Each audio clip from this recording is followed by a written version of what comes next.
D&D players, what's your most crazy horror story? Hello everybody.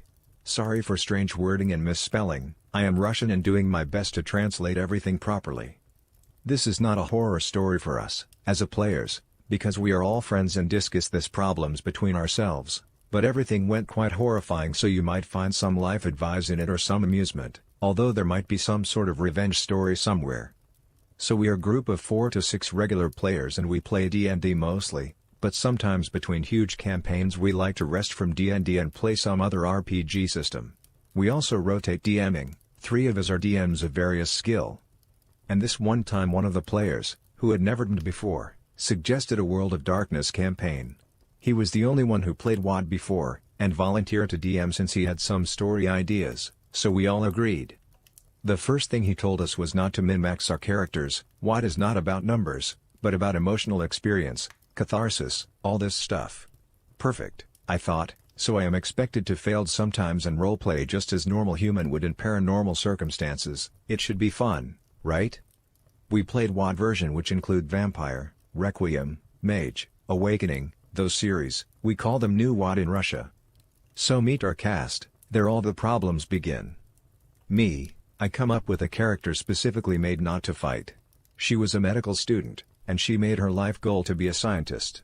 So she should be very smart, down to earth, realistic, big eye bags tired person, which would be fun roleplay as she discovers all this vampire/werewolf/mage hidden bullshit. How would she react? Will she go mad? Will she try to apply scientific method to try to understand all of this? She didn't have any fighting skills, only big knowledge in medicine and academia, biology, and driving. I figured, since I wasn't gonna fight, I might as well drive everybody around in a car.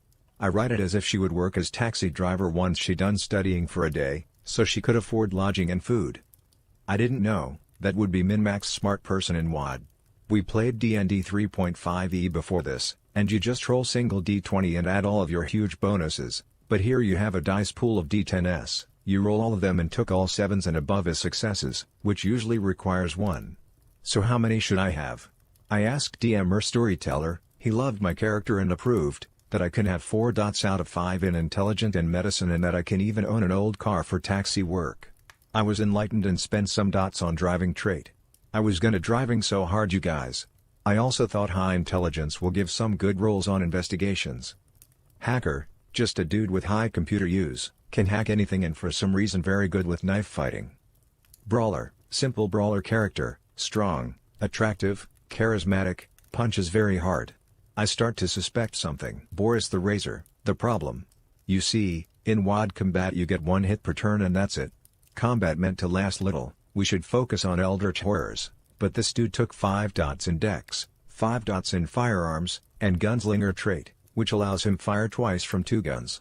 Guns themselves gives you like 2 additional dice to you attack, which bring him to dice pool of 24 dice right of the start. For duck's sake. Remember I received an old used car? Storyteller decided, that everybody should get something, since I got whole car, so Boris received reloading device for his guns, one like Lara Croft had in movie, so he even didn't have to spend a turn reloading. 24 dice to hit every turn.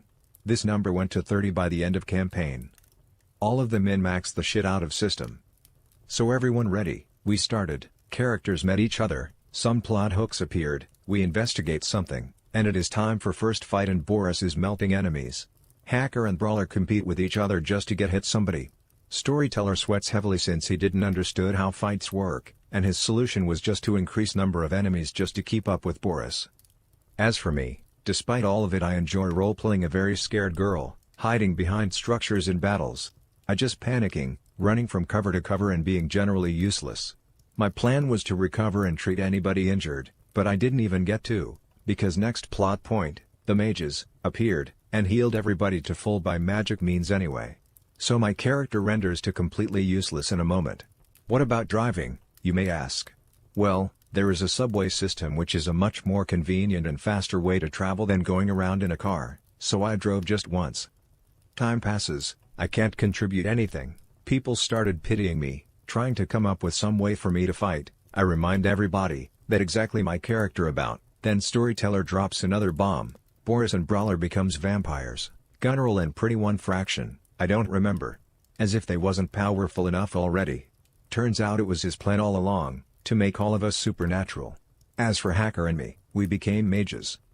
Hacker became Space-Time Wizard. He made for us some interdimensional stashes and ended up making a whole base in different country using teleports. It was magnificent and very handy. Me, I became a death mage, necromancer. I asked Storyteller, WTF, how this aligns with my character. She did gut practice in morgue, but wasn't allied with death in any sense, quite opposite. Maybe life magic would be more suited. Everybody else got powers based on their characters. He confirmed that I am very right indeed, and that he just merely forgot about my character because she is doing nothing. So I became Life Spirit Mage instead. From there my revenge began.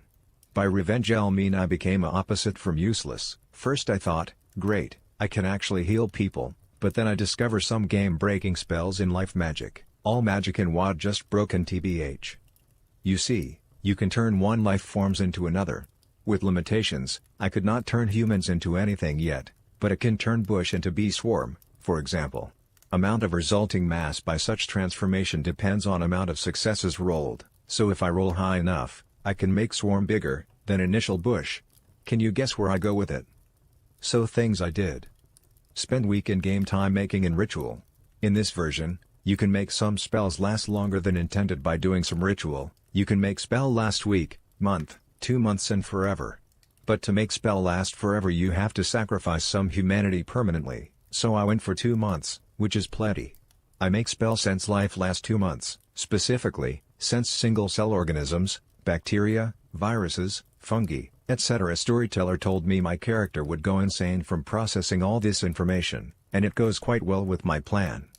Rise my stats, we gathered some exp, I've never spent anything, so I spent it racing my int to 5, medicine to 5, biology to 5. Why, you ask? Because life spell uses those for its dice pool. In next battle I turn all bacteria inside of enemies into trees, and quite large ones. Some of them were vampires, so they got stacked with wood from the inside. DM rolled out Gatling guns against Boris. I've dealt with those too. It was very satisfying. This was last drop for our DM, he was tired of dealing with Boris, whose last shenanigan included running from building to building in daylight covered in blanket. Yeah, I know it is not how it works. So DM had kinda mental breakdown and it was end of our first and last attempt of playing the World of Darkness. So, I am new to creating D&D campaigns, trust me, it's necessary to know this, and I had created my own D&D campaign, different playstyle and everything. Anyways, about 2 weekends ago my group got together for the first session. I was DM but also had a PC that was going to be more of a support class. Can you see where this is going yet? Anyways, so since it was a custom game, one of the species I had playable was a Neckbeardia. If you have played Mortal Kombat 11, it's Collector essentially, and very early on had bought a Bulla since I was going for a loadout similar to what Collector has. This campaign is also designed to be in a somewhat futuristic timeline as well. One way I'd had in mind to punish my group, 4 friends from my all-boys school and my GF, was that if they slept out in the wild and not in a hotel, that bad things could happen. What happened, you might be wondering? Well, they slept out in the wild, and I decided to give them an encounter with a 600 horsepower boss, that can also one-hit them. Since this is a custom campaign, I also have a weak spot policy kind of thing that, all bosses have a weak spot and hitting it allows you to roll 2d20 of damage along with your normal weapon rolls. Trust me, some of the bosses have about 1200 health, so, it's to not make it too hard since at least half of my party are newbies. Anyways, the boss in question is essentially just Siren Head. Look it up if you don't know it. And we had only just left the town we bought weapons and supplies in, and were about halfway between the next town and where we had come from. So Siren Head showed itself by picking up my GF and trying to eat her. Of course though, it failed because she managed to attack it just in time to break free. Anyways, I give the party the option to run, or fight. They chose to fight it. We were all level 2, the lowest health any of us had was about 10. Anyways, as the fight is progressing I decide to try to ensnare its feet with a bola, which has a stat in my campaign that basically says the bigger they are, the heavier they fall. So, not only do I roll a nat 20 on trying to ensnare it, and not only do I trip it over, it lands on its weak spot and dealt 300 damage, 300.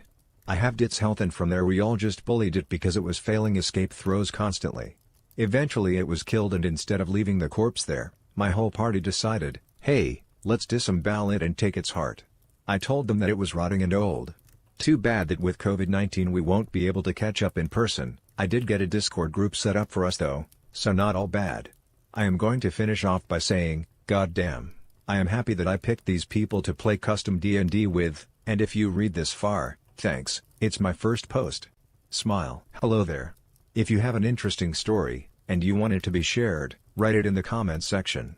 Thanks for watching. If you enjoy the video, press like and subscribe for more awesome stories.